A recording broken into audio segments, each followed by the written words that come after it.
I want you to think about the last 3 things you spent money on. Not the big stuff, not rent or groceries, the small stuff. The coffee, the random app purchase, the extra item you threw in at checkout without really deciding to. Can you remember all 3? Most people can't, and that's exactly the problem. Because here's the thing about money. It doesn't just disappear. It goes somewhere. Every single dollar goes somewhere. But for most people, that somewhere is completely invisible. They earn, they spend, and at the end of the month, the account is lower than expected, and there's no clear explanation why. So I decided to run an experiment. For 30 full days, I tracked every single dollar. Not estimated it, not rounded it, tracked it. Every coffee, every online purchase, every spontaneous lunch, every subscription charge. Every time money left my account, I wrote it down. And I want to be clear about something. I didn't do this because I thought I had a spending problem. I did it because I genuinely didn't know. And that uncertainty bothered me more than the answer ever could. My name is Jordan.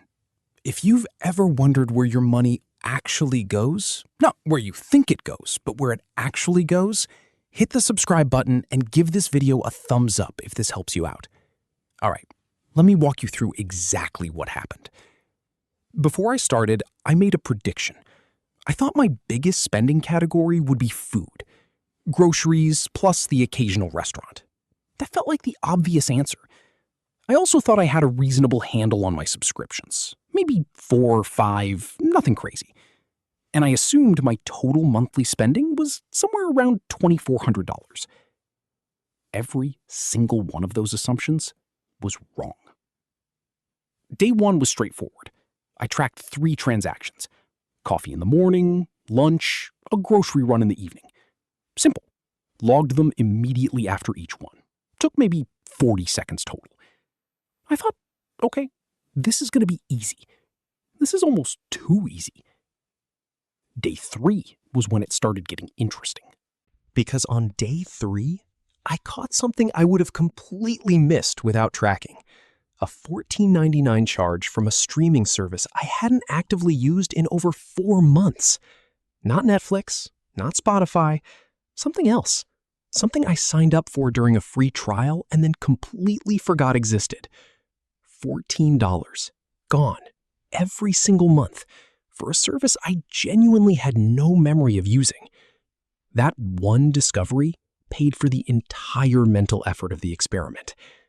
But that was just the beginning. Because by the end of week 1, a pattern was emerging that I hadn't anticipated at all. It wasn't the obvious categories that were draining money. It was what I started calling micro-spend moments. Small, low-friction purchases that happened in specific emotional states. Bored? Quick app purchase. Tired after work? Delivery instead of cooking. Stressed? Mindless online scrolling that somehow ended with something in a cart. None of these felt like decisions in the moment. They felt like reactions, automatic responses to specific emotional triggers. And here's what made this really surprising. When I added up just the micro-spend moments from week 1 alone, they totaled $94 in 7 days, without me ever consciously deciding to spend that money. Annualized, that's over $4,800 per year. Not on experiences, not on things I valued, on automatic reactions to momentary emotional states. Week 2 brought a completely different kind of surprise. My grocery spending was lower than I expected, which contradicted my original prediction entirely. But my convenience spending, things like gas station snacks, premium delivery fees, paying extra for faster shipping, was dramatically higher. Because I was counting it now. Before the experiment, convenience spending was invisible because it attached itself to necessary purchases. You needed groceries anyway, so the $6 delivery fee felt like part of the grocery bill. You needed the item anyway, so the $4 express shipping felt justified. But when you track everything separately, the convenience premium becomes visible, and it's uncomfortable to see. By the end of week 2, my running total was sitting at $1,340. I was on pace to spend roughly $2,680 for the month. That's $280 more than I predicted, from a 2-week run rate. The gap between what I thought I spent and what I actually spent was nearly 12%. Week 3 was the most psychologically interesting part of the entire experiment, because by week 3, something unexpected had happened. The act of tracking was changing my behavior. Not dramatically, not with discipline or willpower, just quietly and automatically. Before I made any purchase, I was now mentally noting that I'd have to log it. That single thought, I'll have to write this down, created just enough friction to interrupt the automatic spending reflex. I didn't stop buying things, but I started buying things slightly more consciously. A beat of awareness before each transaction that simply hadn't existed before. Research from behavioral economics supports exactly this. The act of measurement changes the behavior being measured, not because the measurement itself does anything, but because awareness interrupts automaticity. And automaticity is where most financial damage quietly happens. By the end of week 3, I had identified 6 subscriptions I was paying for without active use. 6, totaling $67 per month. That's $804 per year leaving my account for services I wasn't using, products I had forgotten about, and free trials that had quietly converted to paid plans months ago. Now, let's talk about the final week and the number that genuinely surprised me most. Going into week 4, I thought I understood my spending. I had the categories mapped, I had found the subscriptions, I had identified the micro-spend pattern. I felt like the picture was clear. Then I ran the full month total. $2,890 against my original estimate of $2,400. A gap of $490. Nearly 20% more than I thought I was spending.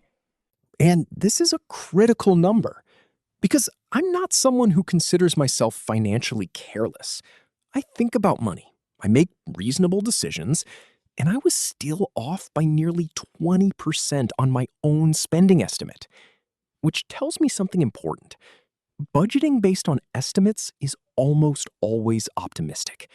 Your brain remembers the intentional purchases and forgets the automatic ones, which means most people are operating with a mental model of their own finances that is systematically and consistently wrong.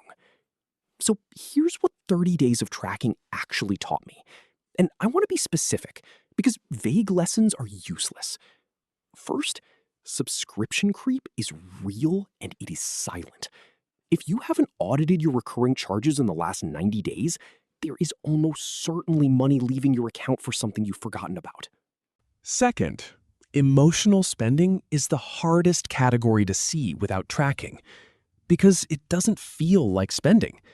It feels like coping. And because it happens in small amounts, the individual transactions feel harmless, even when the cumulative total is significant.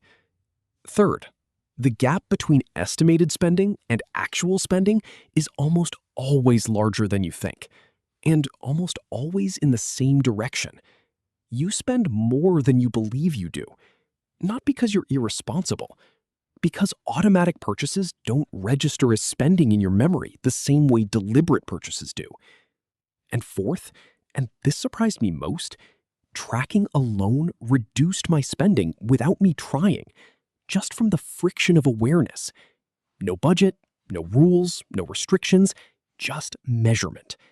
And by the end of the month, my week 4 spending was 18% lower than my week 1 spending, from doing nothing except writing things down.